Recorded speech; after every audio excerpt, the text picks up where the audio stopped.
So a very good evening to Dr. Khairul. So today I'll be actually explaining about my slide on how to be a good presenter. As you can see, this slide is actually presented by three of us.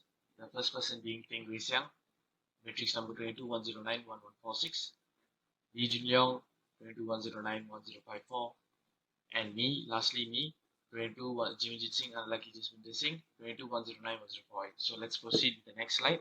So as you can see here, the first slide shows that creating an easy to follow structure. While creating an easy to follow structure, I've really combined into 3 points here. First of all, first point is being a compelling introduction. Compelling here means making an easy and digestible introduction. What you're going to talk about in your introduction needs to be summarized along with the reasons of your audience. Will it find it valuable or relevant? As most of us human beings, we really don't have time to listen for boring lectures and presentations. So therefore, by emphasizing on your points, you are able to actually explain it into explain the information into a digestible form.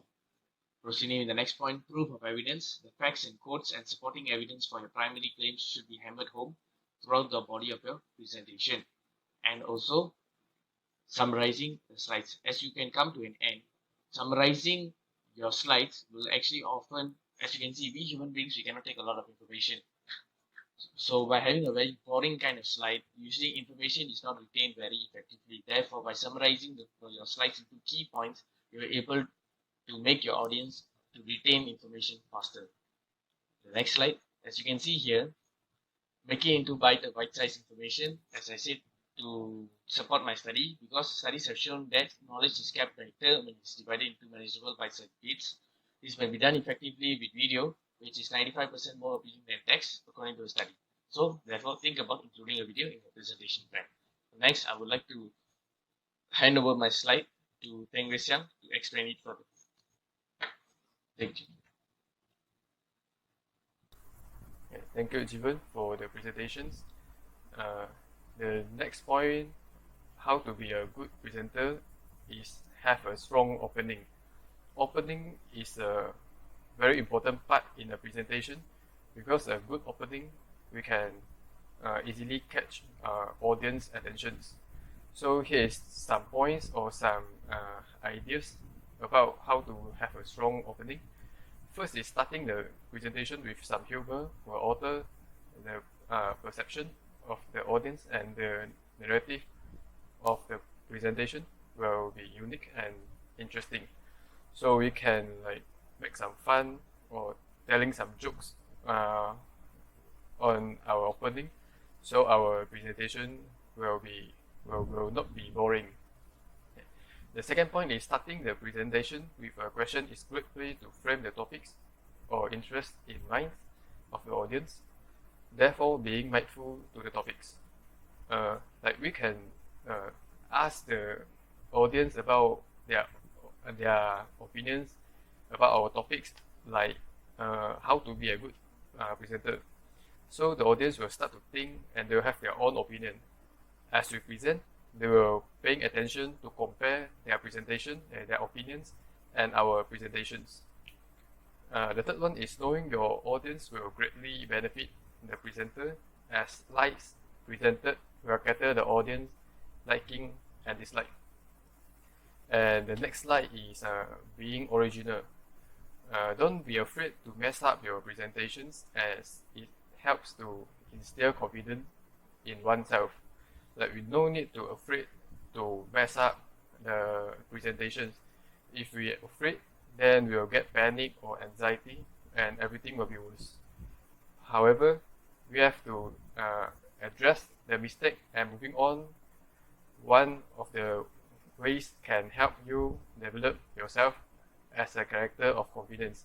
So we have to be more confident, so we can do less mistake on the next presentations. So I would like to pass the slide to the next person, Lee Jun Yong. Thank you. The next crucial tip to become a good presenter is smooth delivery. There is no better way to make sure your message makes sense before you actually deliver it than to read it aloud. It is essential to have a thorough understanding of your topic to help deliver your presentation smoothly. For this to happen, you will not only need to read the content of your textbook or the first few items that appear in your Google search, but also the latest news and research paper on the topic. Having wealth of information at hand will help make structuring the content of your presentation easier and resulting in a smoother presentation.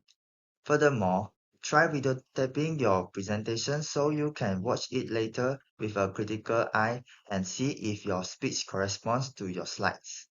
It will also assist you in organizing your runtime. Last but not least, focus on audience value is also critical when you are giving a presentation. When concluding, the greatest method to end your presentation with power and impact is with a call to action. What action do you want your viewers to take next? At the conclusion of his speech, famous speakers such as Tony Robbins delivers a powerful anecdote that inspires his audience to embrace change. Moreover, you can also summarize and recap the main points or arguments you have covered. You can reiterate your purpose, thesis, or research question to reinforce what's important for the audience to take away from the presentation. Simplicity boils down to two steps. Identify the essential, eliminate the rest. To become a good presenter, you should create an easy to follow structure, have a bit size of information, have a strong opening, be original, have a smooth delivery, and focus on audience value. That's all for our presentation. Thank you for paying attention.